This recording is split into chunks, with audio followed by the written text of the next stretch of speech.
Search মানেই তো আমরা এতদিন গুগলকেই বুঝেছি, তাই না? প্রায় 2 দশক ধরে এটাই নিয়ম। কিন্তু এখন এআই এর যুগ, আর এই যুগে মাঠে নেমেছে একেবারে নতুন এক খেলোয়াড়। নাম তার পারপ্লেক্সিটি। তো প্রশ্ন হলো, এই ছোট্ট একটা স্টার্টআপ কি সত্যি গুগলের মতো এক টেক জায়ান্টকে চ্যালেঞ্জ করতে পারবে? চলুন আজ এই গল্পটাই একটু তলিয়ে দেখা যাক। গল্পটা শুরুই করা যাক পারপ্লেক্সিটির প্রতিষ্ঠাতার একটা দারুণ কথা দিয়ে। উনি বলেছেন, এই খেলায় সবচেয়ে বেশি হারানো আছে গুগলের। ভাবুন একবার, এই একটা কথাই কিন্তু পরিষ্কার করে দেয় যে লড়াইটা কত বড় আর বাজিটা কত উঁচুতে লাগানো। এ যেন একেবারে আজকের দিনের ডেভিড আর গলিয়াথের গল্প। তো আমাদের আজকের গল্পের মূল চরিত্র হল পারপ্লেক্সিটি।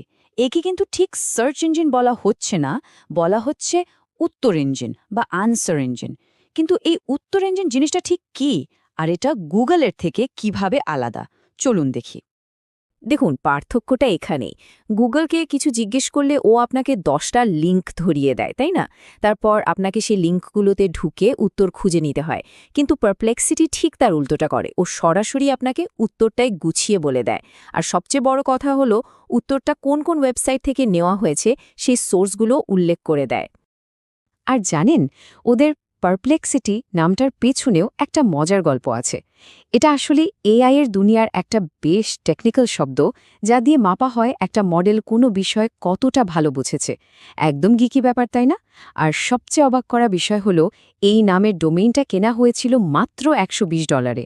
ভাবা যায়, $120 একটা ডোমেইন থেকে শুরু করে আজ তারা বিলিয়ন ডলারের কোম্পানিকে চ্যালেঞ্জ জানাচ্ছে। চলুন এবার একটু গভীরে যাই। গুগল আর পারপ্লেক্সিটি, এই দুটো প্ল্যাটফর্মের কাজ করার পদ্ধতির মধ্যে যে মৌলিক পার্থক্যটা আছে সেটা একটু বোঝার চেষ্টা করি, কারণ এই পার্থক্যটাই কিন্তু পুরো খেলার নিয়ম বদলে দেবার ক্ষমতা রাখে। এই যে দেখুন, বিষয়টা একদম পরিষ্কার। গুগল আপনাকে তথ্যের দিকে যাওয়ার রাস্তা দেখিয়ে দেয়, মানে অনেকগুলো লিঙ্ক দেয়। আর পারপ্লেক্সিটি আপনাকে সোজা আপনার গন্তব্যে, মানে উত্তরটার কাছেই পৌঁছে দেয়। একটা হলো লাইব্রেরিয়ান, যে আপনাকে বইয়ের তাক দেখিয়ে দেয়, আর অন্যজন হলো সেই লাইব্রেরিয়ান যে আপনার প্রশ্নের উত্তরটা বই থেকে খুঁজে বের করে এনে দেয়। এই ডেটাটা কিন্তু খুব ইন্টারেস্টিং। দেখুন, গুগলে আমরা সাধারণত কি লিখি? 2-3টা শব্দ, তাই না? কিন্তু পারপ্লেক্সিটিতে মানুষ গড়ে প্রায় 10টা শব্দ ব্যবহার করছে। এর মানেটা কি দাঁড়ালো? সোজা কথায়, ছোটখাটো চটজলদি তথ্যের জন্য আমরা এখনও গুগলে যাই, কিন্তু যখনই কোনো গভীর জটিল প্রশ্নের উত্তর দরকার হয়, তখনই মানুষ এখন পারপ্লেক্সিটির দিকে ঝুঁকছে।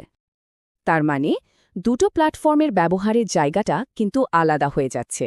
ধরুন, আজকের আবহাওয়া জানতে হবে বা অ্যামাজনের ওয়েবসাইটে যেতে হবে, এর জন্য গুগল একদম ঠিকঠাক। কিন্তু যদি প্রশ্নটা হয়, সচিন তেন্ডুলকর কতবার সেঞ্চুরি করার সত্ত্বেও ভারত ম্যাচ হেরেছে, এই ধরনের জটিল প্রশ্নের জন্য পারপ্লেক্সিটি আপনাকে ঘণ্টার পর ঘণ্টা লিঙ্ক ঘাঁটার কষ্ট থেকে বাঁচিয়ে দেবে। যে কোনো স্টার্টআপের জন্য বড় বিনিয়োগকারী সমর্থন পাওয়াটা একটা টার্নিং পয়েন্ট। পারপ্লেক্সিটির জীবনে সেই মোড়টা আসে যখন অ্যামাজনের প্রতিষ্ঠাতা জেফ বেজস তাদের পাশে এসে দাঁড়ান। চলুন দেখি কিভাবে তারা এই টেক টাইটানের নজর কাটতে পেরেছিল। আর ওদের কৌশলটা দেখুন একবার, একেবারে অন্য লেভেলের। ওরা কি করল?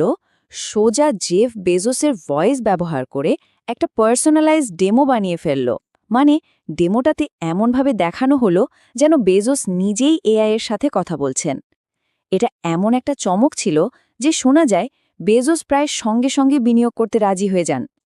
বিনিয়োগের সাথে সাথে বেজোসের কাছ থেকে একটা দারুণ পরামর্শও পেয়েছিল পারপ্লেক্সিটি। তিনি বলেছিলেন, শুধু নতুন ইউজার আনলেই হবে না, আসল চ্যালেঞ্জ হলো যারা একবার ব্যবহার করছে তারা যেন বারবার ফিরে আসে। মানে প্রোডাক্টের কোয়ালিটি এমন হতে হবে যাতে ব্যবহারকারীরা এটা ছাড়তেই না পারে। আর তার সবচেয়ে গুরুত্বপূর্ণ কথাটা ছিল এটাই, তোমাদের সাফল্য গুগলের ব্যর্থতার উপর নির্ভর করে না।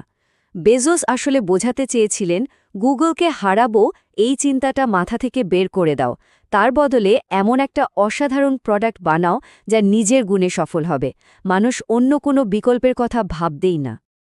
কিন্তু লড়াইটা তো শুধু গুগলের সাথে নয়। এআই এর এই নতুন দুনিয়ায় এখন সবাই রাজা হতে চায়, আর এই দৌড়ে নেমেছে এমন সব খেলোয়াড় যাদের পকেটের জোর অমচম। এই স্লাইডের সংখ্যাগুলো দেখলেই বিষয়টা পরিষ্কার হয়ে যাবে। পারপ্লেক্সিটির মোট ফান্ডিং যেখানে $1 বিলিয়ন কম, সেখানে ওপেন এআই এর হাতে আছে প্রায় $25 বিলিয়ন। আর গুগলের, তাদের তো ক্যাশই আছে প্রায় $100 বিলিয়ন।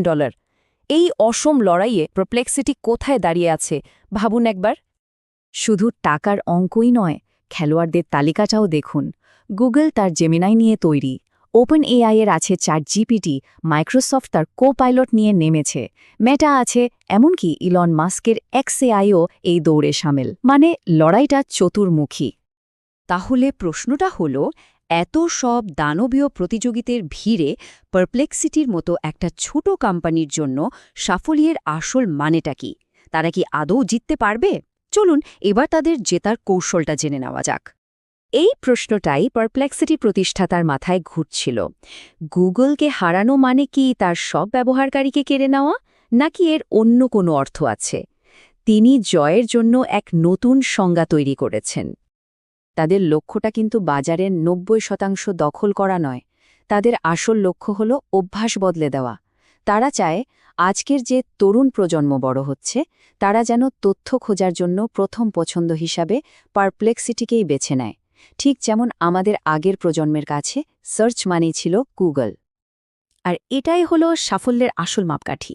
পারপ্লেক্সিটির প্রতিষ্ঠাতা বলেন, আসল জয় সেদিন হবে যেদিন দেখব গুগলের ইঞ্জিনিয়াররা, এমনকি তাদের ছেলেমেয়েরাও কোনো কিছু খোঁজার জন্য পারপ্লেক্সিটি ব্যবহার করছে।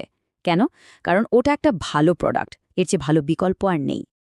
তো সব শেষে একটা প্রশ্ন কিন্তু থেকেই যায়, এআই তো আমাদের সব উত্তর দিয়ে দেবে, কিন্তু আমরা কি প্রশ্ন করব? প্রযুক্তির ওপর এত বেশি নির্ভর করতে গিয়ে আমরা কি আমাদের নিজেদের ভাবার ক্ষমতা, আমাদের প্রশ্ন করার কৌতূহলটা হারিয়ে ফেলব? কারণ দিন শেষে এআই যতই শক্তিশালী হোক না কেন, সঠিক প্রশ্নটা করার দায়িত্ব কিন্তু আমাদেরই। ভবিষ্যতে কৌতূহল কোন পথে হাঁটবে সেটাই এখন